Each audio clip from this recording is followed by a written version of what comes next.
اگر آپ کو جلدی نہ ہو تو 2 منٹ کے لیے رک جاؤ۔ رکشہ ڈرائیور نے اجازت مانگی۔ مجھے جلدی نہیں تھی۔ اس نے ایک ریسٹورنٹ کے سامنے رکشہ روکا۔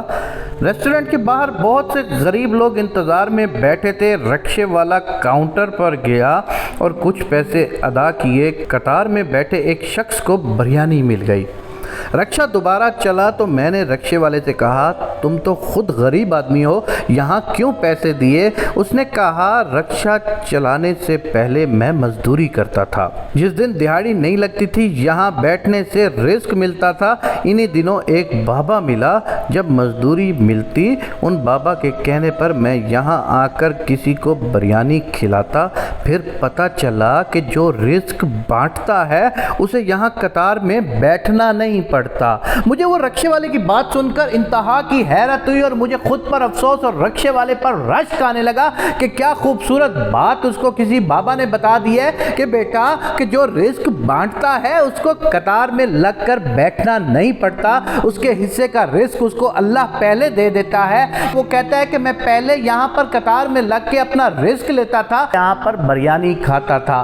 پھر ایک دن مجھے مزدوری ملی۔ مجھے بابا نے کہا کہ تو اس مزدوری سے اللہ کے نام کا حصہ نکال اور اس جا کے اس لائن کے اندر جو لوگ رزق کے لیے بیٹھے ہیں کسی ایک کو کھانا کھلا دے۔ میں نے ویسا ہی کیا۔ صاحب جی وہ دن ہے اور آج کا دن ہے، میرا رکشہ کبھی گھر آرام سے کھڑا نہیں ہوا۔ میں صبح سے شام تک خود رکشہ چلاتا ہوں۔ رات کو ایک اور شخص مجھ سے رکشہ لے جاتا ہے، وہ خود بھی روزی کماتا ہے اور مجھے رکشے کا کرایہ بھی ادا کرتا ہے۔ صاحب جی مجھے کسی نے نہیں سمجھایا، نہ میں پڑھا لکھا ہوں صاحب جی، نہ ہی مجھے کسی اور لوگوں کی باتوں کا پتہ ہے۔ مجھے تو اس بابا جی نے زندگی کا فلسفہ سمجھا دیا کہ بابا نے کہا کہ رزق بانٹنے سے ملتا ہے۔ میں تب سے بانٹنا شروع ہو گیا ہوں۔ میرے بچے بھی خوشحال ہیں، میری بیگم بھی خوشحال ہے، ہمارے گھر میں ہر طرح کی سہولیات ہیں، ہمارے گھر میں اللہ نے بہت سکون رکھا ہوا ہے۔ میں آج کے لوگوں کو دیکھتا ہوں نا جو اتنی بڑی بڑی کوٹھیاں لے کے، اتنی بڑی بڑی گاڑیاں لے کے اور ان کے دروازوں کے اوپر اتنا لمبا رش ہوتا ہے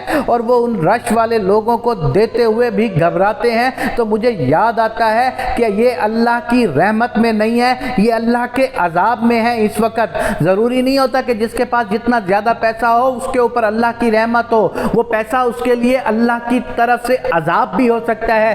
صاحب جی ان کے گھروں میں سکون نہیں ہوتا، صاحب جی ان کو کوئی بھی دیکھتا ہے تو دولت کی نظر سے دیکھتا ہے، صاحب جی ان کی دل سے کوئی بات تک نہیں سنتا۔